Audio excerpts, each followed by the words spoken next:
Noklateo is one of Elden Ring Nightreign's most lucrative shifting earth locations, and is also by far its most complicated. Between the guaranteed legendary drop and its many chances for potential legendaries, you're gonna want to know the most efficient way to navigate it, and that's what I'm gonna show you today. Hi everyone, my name's Diabetor, and today I'm gonna tell you everything you need to know about Noklateo. Noklateo's layout is really maze-like and can be really confusing, and there's a lot of stuff to find here. So before we get into the actual walkthrough of Noklateo, I want to do a brief overview of it using this handy map that I made. There are two versions of this map, and I'll show the second version in a second. I recommend you pause the video and take a screenshot of the map so that you have access to it in case you need like a quick reference while you're playing the game or something like that. So there's this version, which just marks all the important locations and enemies in Noklateo, and then there's this second version, which has two routes, which show you my recommended way for going into and out of Noklateo, and I'll explain what this stuff means in a second. So the most important thing in Noklateo are its enemies, which drop loot spheres, and you see I have marked most of them on the map using the stars. The dark blue ones are the Headless Knights that have glowing Deathblight spears. The Headless Knights that either have regular spears or which have swords do not drop a loot orb. So you want to kill the ones that have the glowing spears. So those guys will drop loot orbs and they can be up to legendary rarity. The purple stars are mini-bosses like the Black Knife Assassins and the Headless Trolls, and they're also the Juvenile Estelles, also known as Malformed Stars. So you see there's purple stars, and then there are pink ones. The pink ones are underneath something. So you see like on the left corner of Noklateo over here, there's like one of the Black Knife Assassins is marked, but it's under the building there. So I gave it a different color to show that it's underneath that. And then the red stars are the Dragonkin Soldier in the middle of Noklateo. There's the Estelle on the southwest corner of Noklateo, and then there is the Loretta and the Flying Dragon on the outside of Noklateo. There's also a couple other things like the Power of Noklateo, the Weapon Duplicator, and the Scarabs. I'll talk about those in a minute, but in Nightreign, the things that make you powerful are your level, and I'll talk about runes in a second, but basically, pretty much no matter what you do, you're going to end up at least level 12 by the end of day 2, and that's all that matters. Going to level 15 really isn't that important. So there's your level, there's the weapons you have and their rarity, so you want to kill as many of these guys as possible, especially the major ones because they drop higher rarity loot. And then there are passive buffs, things like increased max health or better healing from flasks and stuff like that. Those buffs are really the thing that sets apart like a strong character from a weak one. And so your objective is to kill as many of these guys as possible so that you can get more passive buffs and more options for better weapons to use, right? And so with that raises the question, what's the best route for Noklateo in order to maximize the amount of stuff that I get, including weapons, buffs, and runes? And the answer is this route, hooray! So obviously in-game, you really can't zoom in on the map well enough to be able to see this exact route, so I'm going to show you a walkthrough of it and explain like side stuff that you can hit along the way if you have time. But basically, this path, starting with the red path and then coming out with the green path, will allow you to hit as many loot spheres as possible and get a fuckload of runes and even a few scarabs along the way, as well as hitting things such as the Power of Noklateo, which gives you an achievement and lets you, it's basically an extra life if you die during the final boss fight. And then there's the Weapon Duplicator where, you can take one of your legendaries and duplicate it so you can have two of them and give it to your teammate or your power stats them or whatever, or use like the passive buff on it or whatever. So that's enough talking. Let's get into the gameplay where I'll show you the route and I'll talk about some side stuff and some strategizing you can do, in terms of like going there on day 1 or day 2. So this route assumes you're going here first thing on day 2, which is what I always recommend you do. If you need to do Everjails or stuff like that on the outside of Noklateo, do all that shit on day 1 as fast as possible, and then day 2, after you kill the first night boss, you want to immediately get on a tree and ride it over here to Noklateo. There's multiple trees that'll take you to other trees, which then take you to Noklateo, so you always have like an express path to get here. And you want to come here as soon as possible because you want to have as much time as possible to kill all the stuff that's in here. So first of all, when you enter Noklateo, there may be a scarab in this canal here. You can get it when you first enter it if you need talismans or something like that. Preferably, you would already have talismans from exploring on day 1. And so I would recommend hitting this scarab on your way out of Noklateo instead of on your way in. So anyway, you want to immediately make a right. There's a merchant here. If you're playing solo, you can pick up a Wending Grace. If you need weapons or to upgrade your weapons or whatever, you can do that stuff here. Jump over the wall. There's a guy you can kill here for a couple runes. He may drop his sword. There's corpses. Whenever you pass by a corpse, loot it, because they may drop legendaries. Not every corpse has a chance to drop legendaries, but most of them do. So whenever you see corpses, loot them, because you might get legendaries. And I'll talk about that in a minute. You saw one in the intro. So you want to make a right and come up the alleyway here, and there's this headless knight with a glowing spear. You want to kill him because he can drop a loot sphere. Now, you want to be efficient with your time, so don't get caught up killing like all the little ghost guys and stuff. You want to hit the enemies that can drop loot spheres and then move the fuck on. So don't kill the other knights that don't drop loot spheres and stuff like that. And look, here I am getting a legendary as soon as I enter Noklateo because I killed the guy that can drop a loot sphere. Don't bother killing the rest of these ghost guys, whatever, just move past them. I come up the stairs here because, one, I wanted to show this is where the knight patrols, so if you don't see him where I saw him, he may be further up the alleyway over here. And two, there's a corpse here that can drop, I think, legendaries. I'm not entirely sure, but I think that one drops legendaries, and it can also drop consumables like magic pots, which will come in handy in a second. So after you kill that knight, you want to come around the corner and climb up the wall here, past the malformed star. It doesn't do that much damage, so you can usually run past it pretty easily. Climb up the scaffolding. If you fall, you can run around on the right side and then just climb back up. It's not hard. There's a corpse up here. I don't think this one drops legendaries, but there are consumables. I like things like exalted flesh, stuff like that. So climb up on top of the bridge. So over on the left, there's these two corpses. I'm pretty sure they're guaranteed to drop magic pots, and the magic pots are really useful because you can toss them down at the malformed star. Usually it can't hit you up here. You don't have to kill it. I think you just need to get it to like 75% health or something like that. You just got to reduce its health a bit, and then it'll teleport out, and you get a free 20,000 runes for it. So if you have a ranged weapon, or if you grab the magic pots or whatever, just toss them down at him. I had to pull out a bow real quick, but then one more shot made it teleport out. And so that gives you a free 20,000 runes, so, you know, that's really good. Then you want to keep heading south, jump across the gap here, and I want to show something real quick. So let's say you missed the jump here, it happens. You can just turn around and come on your left, and there's a wall that you can climb up here to get straight back up to where you were. So I see a lot of people like miss the gap and then they you know, get lost in the city or whatever. You can just turn around and climb back up and then keep heading forward, right? So jump the gap, go up the stairs. You can hit the grace there for a refresh on your health and flask and stuff like that. You're going to drop down here, and instead of making a left toward Estelle, we're going to make a right. First, you want to drop down into this crack here, where I like to call this the Revenant Pit. There's also a couple basilisks, so be careful of their death blade. I like to use my Ash of War to hit them all at once, and that usually kills them or severely weakens them. This Revenant is weaker than other Revenants that you'll find as like field bosses and stuff like that, but it's still fairly strong, so be careful. You saw I nearly died there like an idiot. But yeah, so kill him. He can drop a loot sphere. You can kill the basilisk for some runes. And then you want to loot these corpses. I'm pretty sure at least one of these corpses has a chance to drop a legendary. I want to say it's the one that's out there that you see by the grace right here. So, you know, make sure you loot the corpses, level up. Then there's a collapsed pillar that you can climb up to get back out.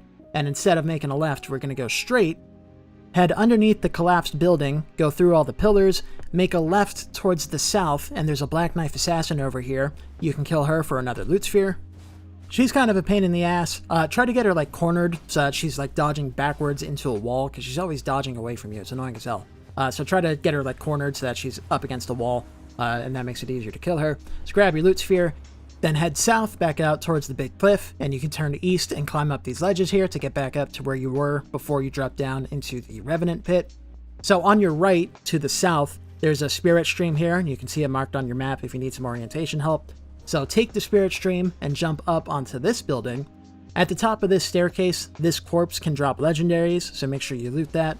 Then you go down the staircase. There's a headless knight.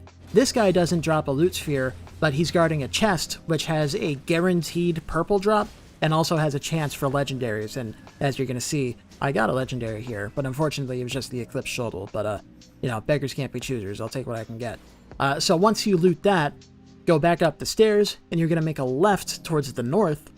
There's a scarab that can spawn in this spot right here, so make sure you kill the scarab if you see it, of course. And then you can jump across to the collapsed building, and that'll bring you up to this upper courtyard area where there's a couple more corpses. Not sure if these drop legendaries or not, but it doesn't hurt to check them. And then there's a headless knight here that does drop a loot sphere. If you knock him off the building, then his loot sphere will just spawn right here. So that's a little pro tip for you if you have something like a rejection or something that, you know, does knockback or whatever. So after that, we're going to keep heading to the southeast. Here you'll see I dropped down to the spirit stream. You don't need to, but it saves you a couple seconds. So you want to head southeast towards the main building of Noklateo and the center gazebo. So on this staircase that I just landed on, there's a knight with a spear. You're going to see him up here on the grand staircase. He can patrol up and down that entire alleyway that we just came from towards the Revenant pit. So if you don't see him up here, go back down the stairs and look for him down there. He shouldn't be hard to find. And again, you want to kill this guy because he drops a loot sphere, because he has a glowing spear. Once he's dead, head back over to the Grace to refresh yourself real quick, and then we're going to go into the main building to fight Estelle. For the sake of brevity, I'm going to speed through the fight here and not really talk about strategy or anything. I will show what happens, or what to do if you die during this fight and you respawn somewhere else in Noklateo. It's really easy to get back here. So if you die to Estelle, you'll usually spawn over here on the north side of the city. So you can orient yourself based on that side of Grace there, come to this staircase so you know where you are. And then what you're going to do is go to the southwest. This takes you right past where we killed the Black Knife Assassin, and you can see there she is right there, because this is a separate clip. So from here, all you got to do is run past her, and then you can take the route that we took before. Just climb up the ledges here, and then you don't have to take the spirit stream. You can just run around the corner over here, and it takes you to the alleyway. Just be careful not to fall into the Revenant pit like I nearly did right there. And so this path will take you to the alleyway, and then you can easily get back to the Estelle right from here. So when Estelle dies, he drops a guaranteed legendary and a ton of runes, so make sure you loot the legendary.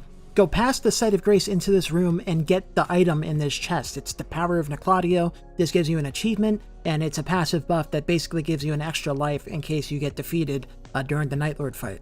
I see a lot of people not grab that. It takes 2 seconds to do, just run up to it and grab it. A lot of people don't know it's there, and I have to spam ping on top of the chest to get them to come over and see what the fuck it is. So that's my little rant about people not realizing that that room obviously has something good in it. So make sure you get that shit. Anyway, so after you kill Estelle, if the night tide isn't coming in, then you have time to head south to the south part of the city where you can kill a couple more bosses and grab a little bit more loot. So first, you're going to head straight down the alleyway here. There's another Black Knife Assassin to kill. Kill her. From where she was, you can head southeast. Go up these stairs, and in this little room, there's this altar here. It's guarded by 2 knights that don't drop anything, but the altar lets you duplicate any weapon. So you can duplicate your legendary or whatever you want. I'm going to talk about this more in the next segment of this video, but this alleyway right here, where these 3 headless pages are, this is where Wylder's Remembrance objective is. So you don't need to rush here on day 1 to come do this and then run back out into Noklateo. You're going to hit it on day 2 anyway, because you pass right by it. So keep that in mind. But anyway, so after replicating your armament, go around the corner to the Headless Troll in the canal. You can kill him for another loot sphere. After that, hit the Grace to refresh yourself, and you're going to head northwest up the canal over towards the Dragonkin Soldier. There's a quick detour you can make here. You see that elevated area on the right side? If you climb up there real quick, you can head up towards the north end of it, and there's this sarcophagus or tomb or whatever the fuck it's called, and this corpse that's in front of it has a chance to drop legendaries. There's a couple headless pages guarding it, so be careful of them, because their perfumer's crossbow can do a fuckload of damage. But you can get a legendary from this corpse here, so that's also worth stopping by and checking out real quick. But anyway, so follow the canal over to the Dragonkin Soldier. You can kill him. He's usually pretty quick to kill, so even if the night tide is coming in, you usually still have time to get him done. You can fight him in the rain for a little bit. You'll be fine. There'll be a Site of Grace or whatever. But yeah, so kill him for another loot sphere and a pretty good chance of getting a legendary, and then you can just run straight down the canal and get out of the city. So earlier I mentioned there's the scarab that spawns in the canal down here on the right. This is why I like to get it on the way out instead of on the way in, because you're going to pass by it anyway. There's also the merchant on the left again, so if you need to stock up on some supplies like Starlight Shards or whatever for the Night Lord fight, you can stop by him real quick. When you're leaving the city, it's fastest to jump over this banister here. Just make sure you have speed when you do it so you don't land in the fucking bottomless pit there and die, which I see a lot of people do, and it's funny every time. And if you have time, you can head to the northwest over here and kill the Loretta that always spawns here for a bunch more runes and another loot sphere with a good chance at a legendary. But you're going to see here that I suck, and so she kills me. And so that is the best way to hit Noklateo if you do it on day 2, which you should. I strongly recommend you do not come here on day 1 because you just don't have enough time to do all that much stuff here. You can kill a couple of the mini bosses or whatever, and then you have to leave and run across the map again anyway because the circle is going to close away from Noklateo. So you're just going to waste a bunch of time here. It's better to go and do stuff out in the field like average ales and churches or whatever on day 1, and then spend the entirety of day 2 here on Noklateo, especially since either way, you're going to want to come here on day 2 anyway. I also quickly want to talk about Wylder's Remembrance quest objective. So that leads you over here to the southeast part of Noklateo. You have to come into this alleyway, and there will be a headless troll that spawns here, and you got to kill him. So you'll see that it's right over here next to Estelle and the weapon replicator, right? Like the doorway that's right here literally takes you up into the weapon replicator. Now, you don't want to use this on day 1 because you probably won't have any good weapons to replicate. On day 2, when you pass by the replicator, you come out this door, and the objective is right here on your right. So I see a lot of people where, you know, they'll spawn in as Wylder and then just be like, oh, I gotta rush to my objective and get that shit done. You're gonna come here on day 2 anyway. If you come here on day 1, you're probably gonna get your ass kicked by the headless pages and by the troll itself because it's pretty strong, right? So you want to come here on day 2 instead of wasting time on day 1, you know, trying to make your way through Noklateo and then getting your ass kicked by that shit. So that's another little rant by me. If you're doing Wylder's Remembrance quest, just come here on day 2, because you're going to pass by that spot anyway. You'll kill the troll in 6 seconds because you'll have legendary weapons and shit. But anyway, I hope you found this guide helpful. I left out some side stuff for the sake of brevity. This video is already too long as it is. You know, there's a couple other scarab spawns. They're marked on the map if you want to, you know, check that out and go explore for them yourself. I really don't recommend doing it because on day 1, if you're out in the field, then, you know, you're going to be getting, like, talismans and stuff by doing that. And then day 2, you're going to pass by a couple scarab spots and a couple, like, legendary corpses. Like this corpse here that I just showed, that one can drop a legendary, but they have a low chance of dropping legendary, so it's not worth going out of your way to loot every single one, because chances are you're not going to get shit anyway. And on day 2, you're going to pass by them anyway. But yeah, so that's enough rambling. I hope you found this video helpful. Please leave a like, share the video, and consider subscribing, because those things all really help me out. If you really want to support me, then you can become a member of my channel. If you're a type 2 diabetian, then you get access to my priority build requests form, where you can request builds for Elden Ring, and I will make them and send you a link to the build planner page for it within 24 hours, instead of taking potentially months to make a video about it. Sorry about that again. You can submit as many build requests as you want, and I'll make them for you and pump them out for you and send them straight to you with advice and recommendations and stuff like that. And if you're a type 3 diabetian, I will add you on Steam, and you can be invited to play with me on game nights. I haven't had any yet because I don't have any tier 3 members, but you could be among the first. So consider that if I helped you out. And again, thank you for watching. My name is Diabetor, and I will catch you later.